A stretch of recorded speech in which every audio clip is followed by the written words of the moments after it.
la capacité de diviser instantanément n'importe quoi et n'importe qui en plusieurs petits morceaux d'un simple toucher. Ce serait un pouvoir de niveau empereur. Salut les pirates, paix et fortune sur vous. On a appris très récemment dans le chapitre 1053 que Baggy est devenu empereur. Et si le mec avait réussi à éveiller son fruit sans qu'on le sache, Eiichiro Oda est peut-être en train de nous préparer une folie.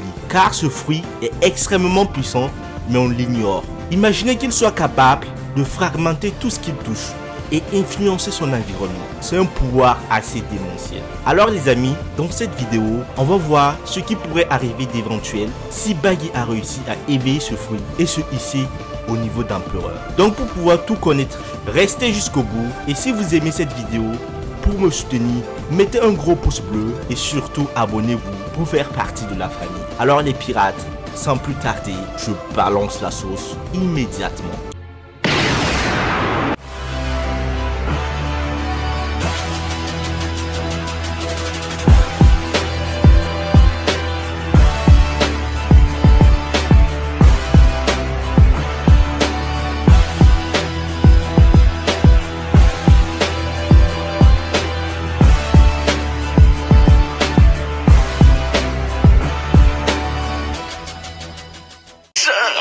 C'est donc toi, le jeune moussaillon de l'équipage de Gold Roger. Ça ranime des souvenirs. J'ignorais que tu étais vivant. Je commence à penser que j'en suis capable. Oh oui, je me vois déjà devenir le roi du monde. Si lui et moi joignons nos forces, c'est évident que la marine sera battue à plat de couture.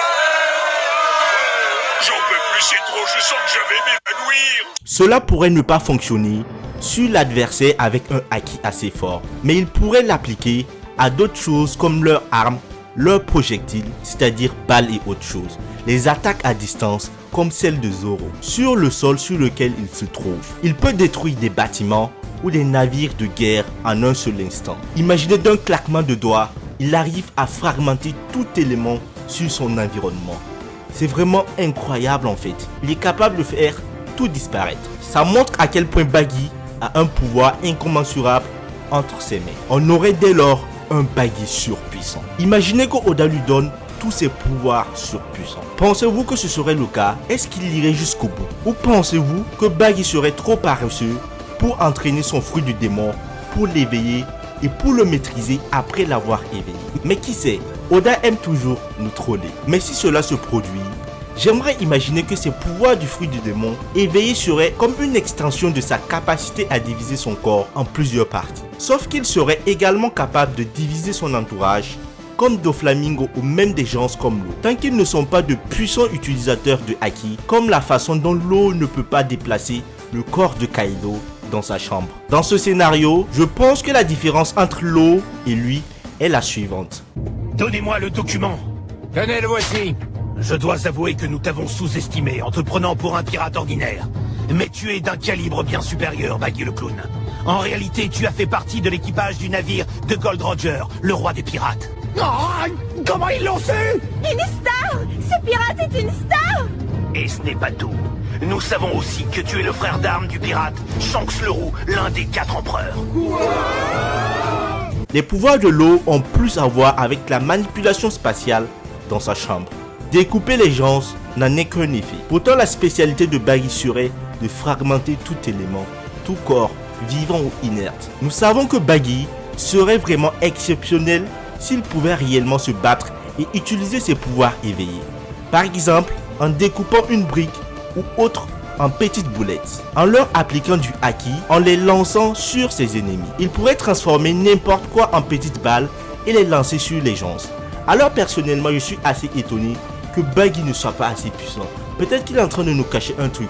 Le mec, il a grandi dans l'équipage de Roger. Serait-il le seul personnage à ne pas être puissant? Et il a mangé un fruit qui est assez démentiel s'il est éveillé. Il a côtoyé de personnages avec de haki surpuissants. Et son pote Shanks est l'un des meilleurs manières du haki au monde. Donc les amis, il y a un proverbe qui dit « Côtoyez de bonnes personnes et vous serez une autre bonne personne ». Donc là, je pense qu'il y a quelque chose qui est caché. Il y a anguille sous roche. Alors dites-moi en commentaire si vous pensez que c'est vraiment un troll de Oda ou si Baggy nous cache une puissance démentiel. Et si c'est le cas, peut-être que Shanks serait au courant.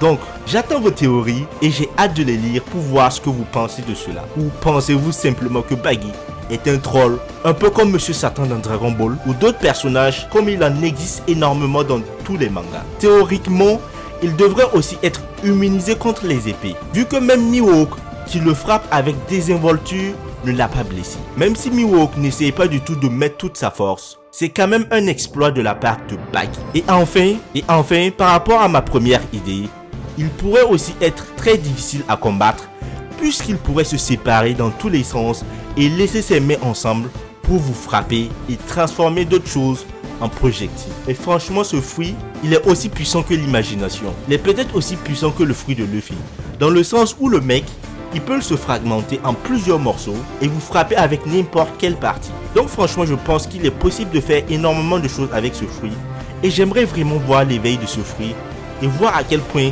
Baggy est capable d'exploiter cette puissance. Alors, on n'est pas sur nos gardes. Peut-être que c'est aussi un troll de la part de Oda. Donc, on va attendre la sortie du chapitre 1054 pour voir possiblement ce que Baggy a réussi à faire pour devenir empereur. Alors, j'ai une autre théorie. Imaginez qu'il soit à la tête de tous les corsaires maintenant. Parce que précédemment, on avait vu que les corsaires avaient été démis car le gouvernement mondial et la marine ont réussi à trouver une arme capable de les remplacer. Et si cette arme était partie pour combattre les corsaires, et par magie les corsaires ont réussi à battre cette armée, et le mérite est revenu à Baggy. Ils sont Baggy à la tête de tous les corsaires.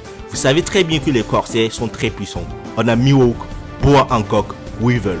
Donc Baggy serait nommé à la tête de tous les corsaires, et en plus de sa flotte qui est composée de personnages très puissants issus de la prison de la marine. Donc franchement, j'ai hâte de voir quel domaine Oda va exploiter pour nous argumenter le fait que Baggy soit devenu empereur. Alors les amis, on est à la fin de cette vidéo. Merci de vous être restés jusqu'au bout. Je vous invite à mettre un gros pouce bleu et à liker pour me soutenir. On se retrouve très prochainement pour de nouvelles vidéos. One Piece reprend dans un mois. Donc pour l'instant, on aura tout le temps de théoriser sur tout ce qu'il y a à théoriser. Prochainement, je vais parler de Ryokugyu. Comment il a réussi et qu'est-ce que je pense du fait que le mec il a réussi à mettre KO 2 commandants de Yonko sans même suivre une seule seconde. Allez, portez-vous bien et prenez soin de vous. Peace.